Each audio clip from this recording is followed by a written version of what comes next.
When was the last time you had a conversation like this with anyone besides like your family? I don't think I've ever. I think it's a very easy question. Do you believe in the existence of a higher being?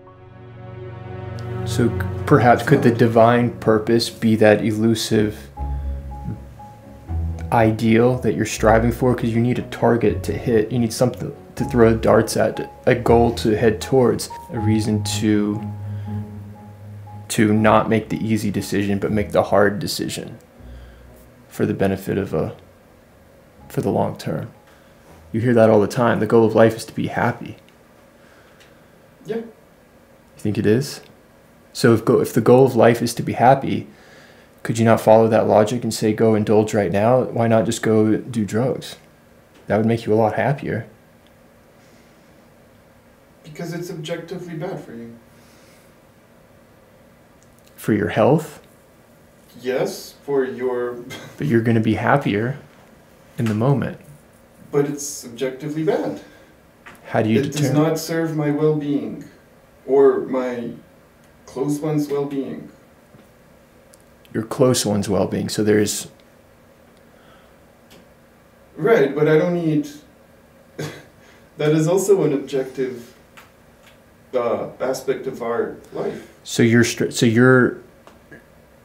it's not just about your happiness. In that example, it's about your loved ones' well-being. Because that is tied to my happiness, right? Not always. Some people, that's your decision. No, it's not my decision. It's my... How many people have kids that they abandon? These are realities that we... Objective truths, right? They're objective truths, right? Yep. Objective truths or objective truths. Following that logic, though, can you acknowledge that there's so much that we do not know? Of course there is. About what happens after we die, experiences, near-death experiences people had, psychedelic trips, mathematical breakthroughs, things that Tesla's claimed, these remarkable, how the pyramids were built, ancient civilizations with technology that we can't even begin to comprehend. Give me an example of how the pyramids were built with sheer human sacrifice, like many other edifices in history. So you know how the pyramids were built? I mean, and I'm not an expert on pyramids, but to acknowledge that we know so little about the human mind and how it actually functions. Yeah, but it's exciting. Yeah, it's a frontier, right?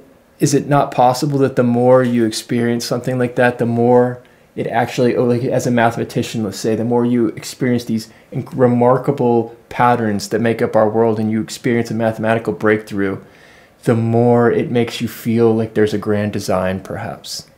No. Like Fibonacci sequences, the fact that there are patterns is all the more reason to think there is a grand design. This is not just random evolution. I mean, there is a way, you're saying Fibonacci designs, that is the, nature's way of organizing its elements. If we're noticing these patterns in like the seashells or the seeds on a sunflower and its distribution of seeds in the most efficient way.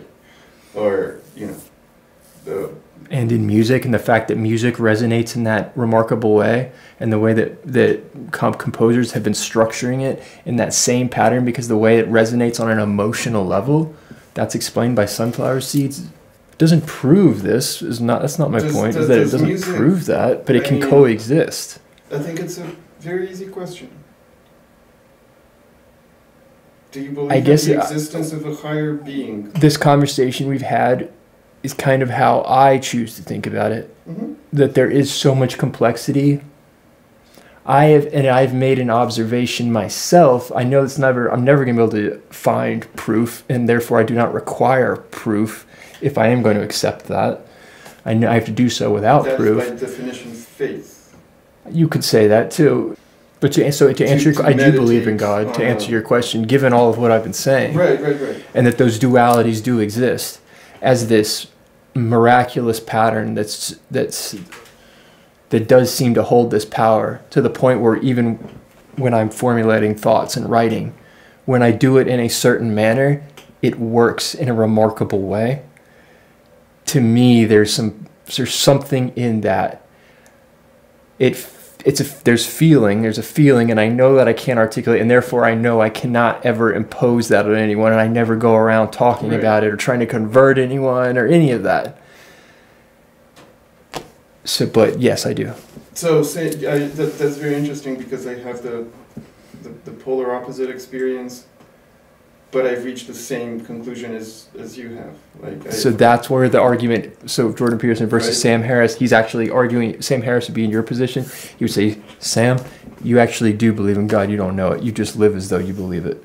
Yeah, but and you say you're an atheist, and that's why it's a remarkable debate. And he's going to argue the same point. And he's going to say no. But in essence, that's sort of, he can articulate it much better. But it's something around that where, like you just said, I agree with everything you're saying. That's the argument, that you do believe in God, you just don't. You feel God, you just don't. However, believe in it, technically. No. How can you believe everything you just said? I agree with everything you are saying. However, at no point in my life I felt like I need the presence of God. Is there some fear in you possibly about the rationality of it, of someone perceiving you, saying that the fact that it sounds so irrational, and you don't want anyone to think that you would ever even entertain it because so many people think it is so irrational? What? The belief in God? Trying it. No, Have you ever tried it? Research to not agree with rationally with religion. I also think the Bible is not a moral book. Okay. Is it possible that there could be a higher power that's not defined by a single religion? And that could be our own? Arrived at through philosophy? That's an impossible question to answer, right? Well, do you just think it's a possibility? That's my question. Anything is a possibility. Yeah, I mean, is that something, If you present me proof. So that would require, but you're never going to have proof of that, is the thing. Well, then there's no such thing.